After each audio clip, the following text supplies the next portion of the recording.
Hello, so in this video I'll be sculpting another solid sculpture for my ceramics class.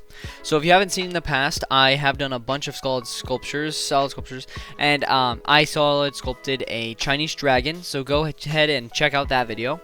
And I also made a sculpture of a teddy bear that was solid and I carved it out.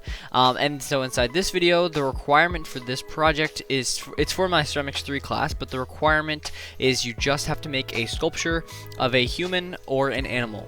My thought process going into this was, well, I know I'm pretty confident with solid sculptures, and I want to challenge myself, make sure I create the best artwork I can, and so I decided I was going to do, I wanted to do a zombie at first, actually, because I wanted to do a human, but a variation on a human. And then I ended up changing my mind after looking at some reference images. I didn't really feel inspired anymore. So I instead decided to do an astronaut. I didn't know at this point, after I had just thrown some balls of clay on an armature, I didn't really know if it was going to be a woman or an old man yet. I just thought it was one of those two.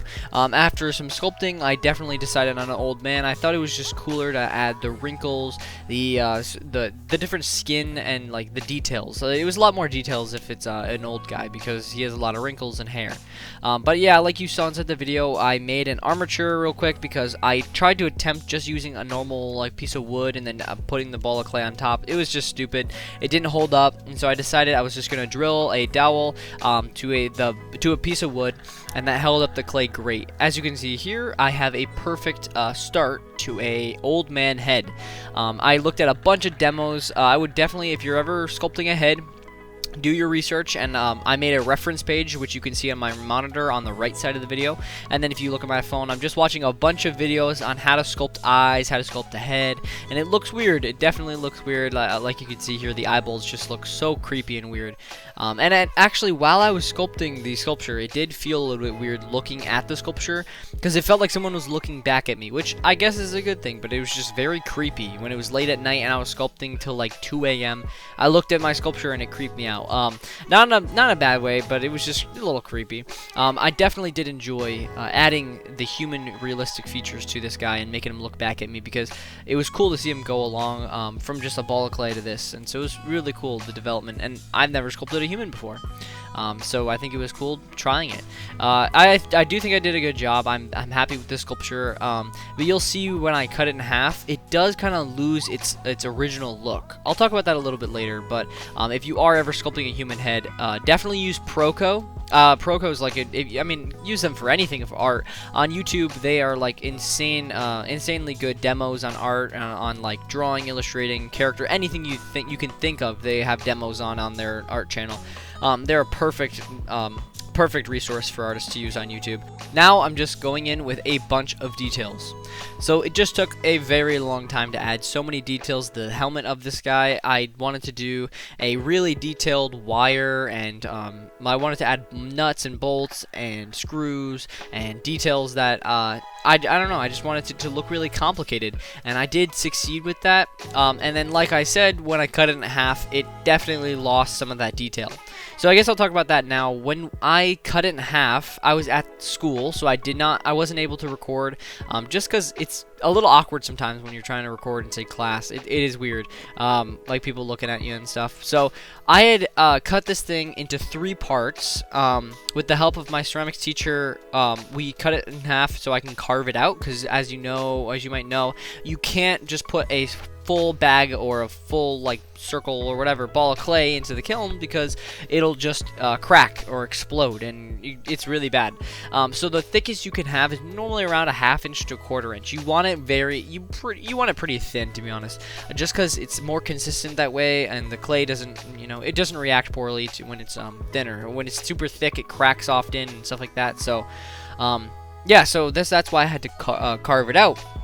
But when I was cutting in half, it kind of ran into the dowel, my armature. My armature made it hard for me to cut through, which I didn't think was going to be a problem, but became a problem later. And it kind of messed up the face a little bit. And looking at the photos of it now, back when I'm editing this, I do want to fix it a little bit, because It's still leather hard in the state while I'm doing this voiceover. It's still leather hard, so I can go back and add a few more details and clean it up. But yeah, I do think it looked a little bit better before I cut it in half. When I cut it down, it just kind of fell apart, or like the wire kind of ruined the face of the guy a little bit. But I'll fix it up. It's no problem. It's not terrible. It's just I see a few minor details I need to switch and change.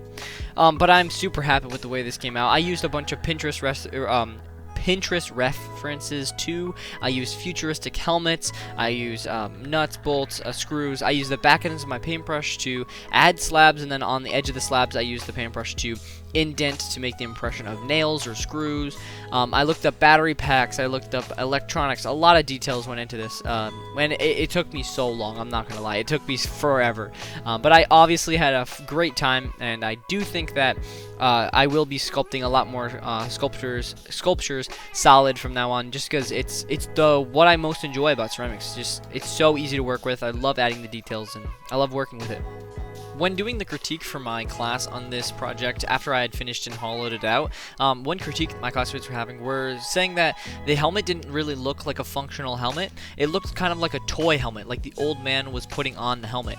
This interpretation of the sculpture, I'd never thought of it when making it, but looking back on it, I do like the idea that it's a toy helmet, because I added a bunch of unnecessary details, because the real astronaut helmets, they're kind of boring, and I guess this is a fun look on the sculpture. I never thought of it this way. I guess you guys should comment and let me know what you think of the project. Do you have a different interpretation of the sculpture of the old man and what he's doing? Is it a toy? I don't really know. Going into this, I just thought it looks cool and I wanted to sculpt it, and then I dissected the themes as I went on sculpting it. So I would love to hear what you think of it. And so as you can see here, it's cut into 3 parts. Like I said, I ran into the armature on the first cut, so I had to cut a second cut and carve through down to the armature. And then it looked like I had ruined it at this point. But you have to trust the process. After it's all fully carved out, which I have here, I just slip and score and I put it right back together. And I know it looks crazy, and the pipe on the back of the head fell apart so many times, but I finally got it back together. Carved it all out, put it back together, slipped and scored, and it looks a lot better now. Like I said, I'm going to fix up a little bit, but I'm super happy with the result, and I hope you guys enjoyed this video. I hope you learned something. I hope this inspired you. Let me know if you want to see more of my solid sculptures, which I'll definitely be doing in the future. I hope you guys enjoyed the video, and thank you for watching.